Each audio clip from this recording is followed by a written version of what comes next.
Olá, boa tarde, bom dia, boa noite. É um prazer estar aqui de novo no Projeto 5 Letras. Dessa vez eu fui convidado para falar um pouco sobre o Covid-19, o coronavírus.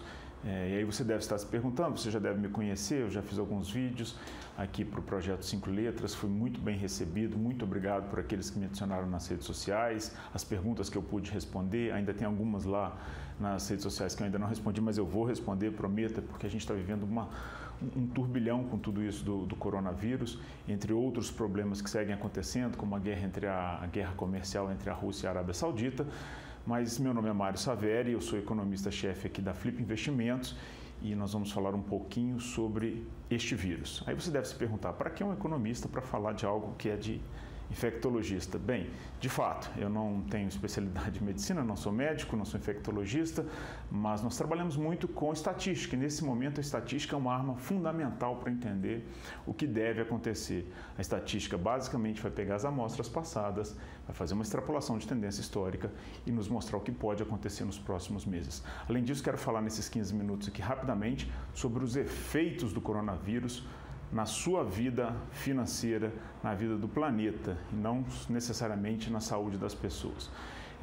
Antes de mais nada, é um vírus perigoso, nós devemos seguir com cautela, lavar as mãos, nós devemos ter muito cuidado ao aproximar de pessoas que estão com sintomas que o Covid-19 causa, como por exemplo uma tosse seca, como coriza, uma febre alta. Então não devemos menosprezar este vírus, ele é um vírus que pode ser mortal, mas na maioria dos casos, voltando a falar em estatística, é um vírus que a probabilidade de óbito em pessoas jovens, pessoas com um sistema imunoprotetor bem desenvolvido, a letalidade é muito baixa, comparativamente com outros vírus.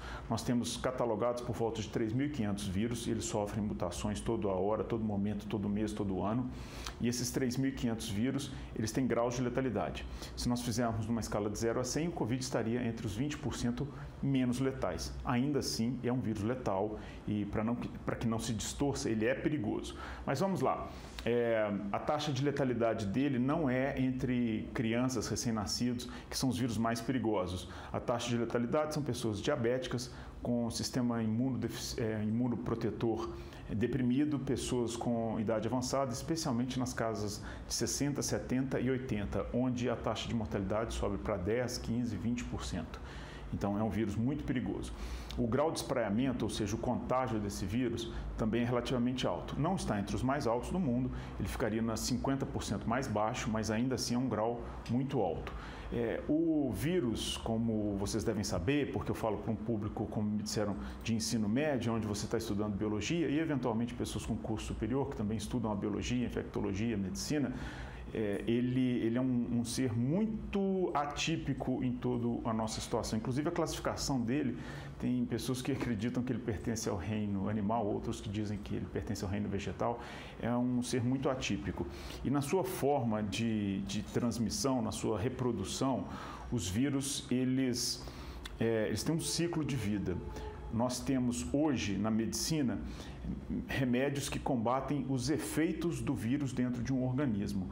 Os antibióticos se provam muito eficientes contra as bactérias, mas se provam muito pouco eficientes contra os vírus. Alguns médicos chegam a ser bem céticos, dizendo que antibiótico para vírus não tem nenhum efeito. Outros médicos dizem que o efeito é muito pequeno. Mas, de qualquer forma, o organismo humano ele reage contra vírus. Você já deve ter tido uma situação onde um pai, a criança está com febre, está com o nariz escorrendo, ele leva, o médico diz simplesmente, é uma virose. Ele não vai perder porque, economicamente falando, não tem nem sentido você levar essa criança, analisar a colônia, falar, ela estava com esse vírus aqui, porque isso não faz efeito. Isso não tem nem sentido. A não ser em casos muito especiais, nós precisamos saber qual vírus é para fazer um tratamento adequado. Mas normalmente se diz, é uma virose, é um desses 3.500 vírus, o corpo vai reagir, a gente trata os sintomas, mas infelizmente a causa ainda não é efetivamente combatida. Nós temos algumas vacinas que fazem a previsão da possibilidade de você ter esses vírus e o seu corpo já estar pronto para reagir, mas nos demais casos, como é o caso do Covid, o Covid não é um vírus que surgiu agora, eu vi algumas fake news nesse sentido, mas é um vírus que ele já está na humanidade há muitos anos, mas ele sofreu uma mutação, uma pequena mutação. Vamos falar em termos de estatística para evitar um pouco o pânico. Lembrando que eu já deixei claro aqui no início do vídeo que é um vírus perigoso. Não estou menosprezando a potencialidade, a fatalidade desse vírus. Mas, quando a gente olha em termos estatísticos, é uma das causas mortes menos relevantes no mundo. Repito, para que não haja distorção, não haja cortes no que eu estou dizendo, ele é um vírus letal, é um vírus perigoso e nós devemos tomar todas as prevenções. Mas o Brasil, por enquanto, tem confirmado 0 casos de morte. Nós temos, em média, 500 mil de mortes por conta da malária em todo o mundo. E a gente não vê esse pânico todo. 500 mil, 500 mil mortes em média. Ano passado foram 463 mil casos confirmados, sendo que são casos em países muito pobres, então a subnotificação também é um problema. As pessoas morrem e não sabem sequer se ela teve malária ou não. Talvez os números sejam ainda maiores se tivéssemos a medicina mais avançada nos países mais pobres, que pudesse detectar a existência desse problema.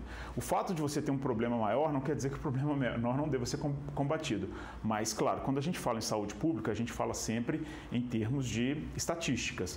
Você pode pensar, eu vou pegar 20 milhões para curar uma doença rara de uma pessoa e salvei essa pessoa.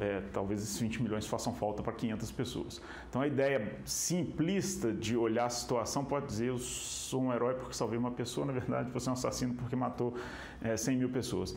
Infelizmente, quando a gente trabalha com dados públicos, a gente tem que olhar com termos estatísticos. As recomendações dos médicos é que, como é impossível ainda prevenir o Covid-19, porque nós não temos uma vacina preventiva, o ideal seria que as pessoas evitassem os contatos, que esses hábitos que não precisam ser só para agora, esses hábitos devem ser para sempre. Lavar bem as mãos, lavar o dorso das mãos, evitar tocar os olhos, nariz, mucosas em geral, evitar contato com pessoas que estejam com sintomas. Mas se você sentir esses sintomas, não quer dizer que você esteja necessariamente com Covid-19. Os médicos dizem que a probabilidade é 1 em 3.500, porque é mais ou menos o número de vírus catalogados. Então, o que você deve fazer é que, se esses sintomas se agravarem, especialmente a dificuldade em respiração, aí sim buscar o hospital, porque o hospital é um local onde você pode, se não estiver com ele, se contagiar, ou, se você estiver com ele, contagiar outras pessoas. Os sintomas, para a maioria da população, vão ser a tosse seca, a febre, uma indisposição no corpo, e eles passarão em 3, 4 dias, talvez você nem saiba que teve o Covid. Isso para uma pessoa sã, uma pessoa que não seja idosa, que não esteja no grupo de riscos, não fumantes. Então essas pessoas, elas têm uma probabilidade de que o vírus passe, como outros vírus passaram pelo seu corpo. Você já deve ter gripado alguma vez, tem uma disposição, 3, 4 dias, combate os efeitos do vírus, mas não o vírus em si, por essa restrição da medicina ainda nos anos 2020, quem sabe a gente não encontre aí soluções para o futuro para combater isso. Bem, deixando isso bem claro, passamos para os efeitos econômicos. Aí sim eu posso falar com mais propriedade. Na economia, nós temos basicamente a produção de riqueza, ela é uma função de capital e trabalho. Então, quando F, para quem gosta de matemática, F, abre parênteses, K, que é o capital, L, labor, trabalho, fecha, é igual a riqueza. Então, para a gente produzir, a gente precisa de pessoas e precisa de recursos. O dinheiro não necessariamente é traduzido em papel moeda. Pode ser uma enxada para uma pessoa que está na roça, é um capital. Ele, com uma enxada, ele aumenta a capacidade produtiva dela. O que nós tivemos agora na China, que já vem controlando os casos, nós estamos hoje no dia 16 de março e me parece que ontem, 15 de março, mídia, não confirmei esses dados, apenas 10 pessoas foram infectadas. No pico, chegaram a 1.800 pessoas dia. Então, as pessoas já estão desenvolvendo uma resistência e o vírus está com mais dificuldade de passar, porque as pessoas que já tiveram estão resistentes e as medidas foram efetivas no sentido de reduzir o grau de espraiamento, como alguns médicos gostam de dizer, que é o contágio. Então, durante esse período, nós tivemos uma limitação do L. As pessoas não saíam para trabalhar. Não saindo para trabalhar, elas não produziam. Não produzindo, elas também não consomem. E isso gera um efeito cascata dentro da economia. E a Bolsa é o maior termômetro da economia. A Bolsa está sempre adiantada em relação ao que vai acontecer. Os economistas, os investidores tentam se precaver ou antever o futuro. Neste caso, há uma precaução. Então, nós temos que os índices futuros estão caindo, eu falo, são 10 para as 11 do dia 16 de março e nós tivemos um circuit break. Para ter uma ideia, o circuit break tinha sido acionado até o mês de fevereiro 17 vezes na história. Nesse mês já foram umas 5 vezes. Então nós estamos vivendo a história aqui. É realmente uma coisa jamais vista aqui no Brasil, e o Brasil sentiu com muito mais força os efeitos econômicos desse vírus do que outras nações. A própria China, inclusive, já inicia um processo de recuperação. A Itália sofreu fortes perdas, a Itália está comparável com o Brasil, mas a Itália efetivamente está sendo um dos epicentros desses casos. O Brasil não. Até a data de hoje nós temos zero óbitos confirmados, mas nós sabemos já que o governo vem tomando medidas preventivas. Então talvez aqui nós tenhamos até mais falidos do que falecidos, que é o que se vê na economia, o que vem se falando. Alguns setores, como a aviação, as pessoas estão evitando de viajar. E empresas de aviação são de capital muito intensivo. E sendo assim, elas dependem de um capital diário, porque a margem de lucro está ligada à não paragem dos voos. E como os voos estão vazios, é possível que nós tenhamos alguns problemas. Do ponto de vista jurídico, vocês também sabem que eu tenho essa formação, alguns contratos devem ser revistos. Eu já tive clientes me ligando, dizendo, olha, eu tenho um restaurante, o restaurante está parado, ninguém vai no restaurante, eu tive que fechar as portas no restaurante, só que eu tenho que continuar pagando aluguel, tenho que pagar IPTU.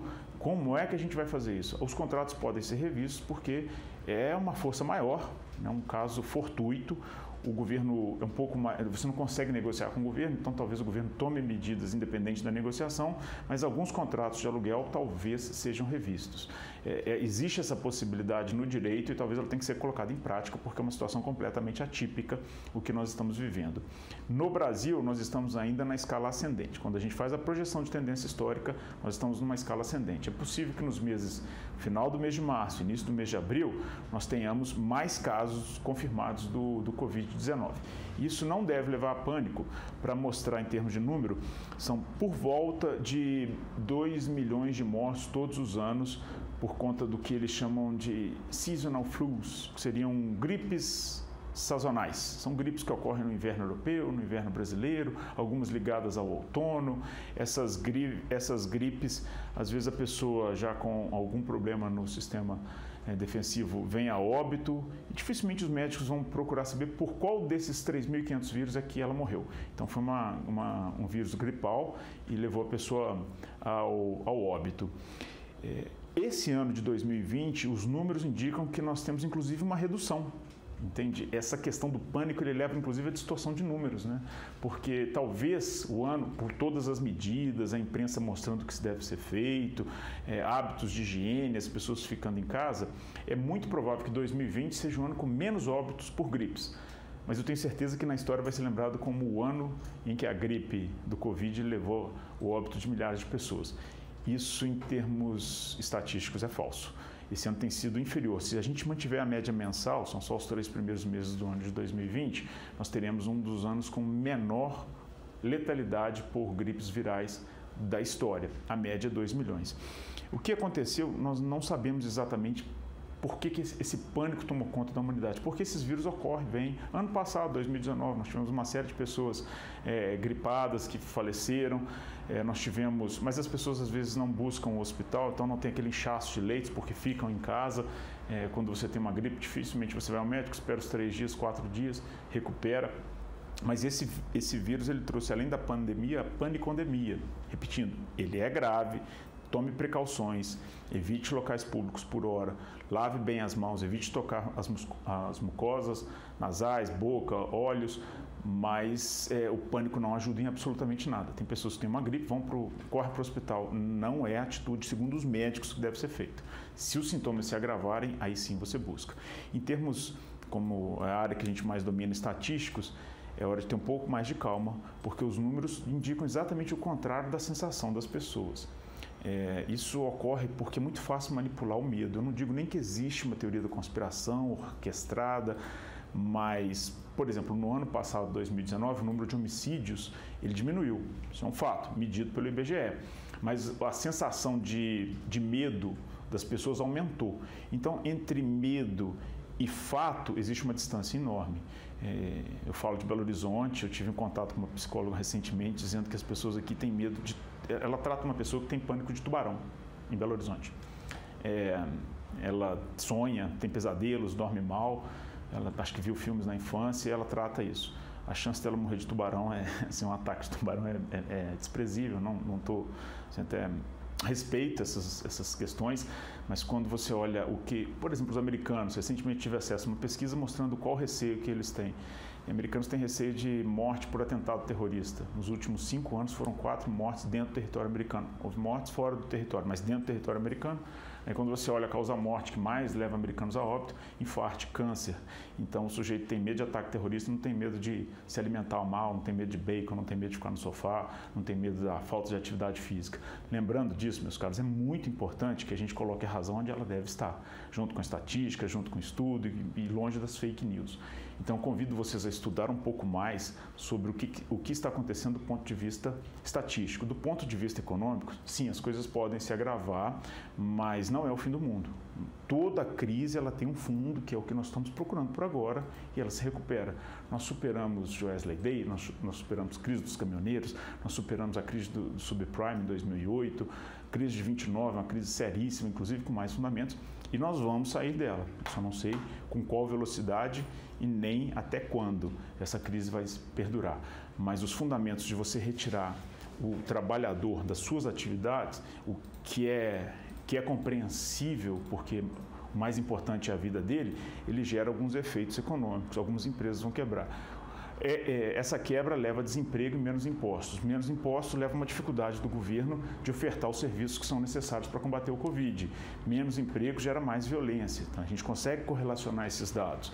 E essa violência pode matar, inclusive, mais do que o próprio Covid. Então, o que eu chamo todos vocês, amigos do Projeto 5 Letras, é ter um pouco mais de calma, se informar sobre o que está acontecendo do ponto de vista médico, do ponto de vista de infectologia, para entender que é grave, mas essas ondas de vírus que vêm e vão, elas ocorrem todos os anos, todos os semestres. São 3.500 vírus que estão se espalhando pela humanidade em graus de subida e descida.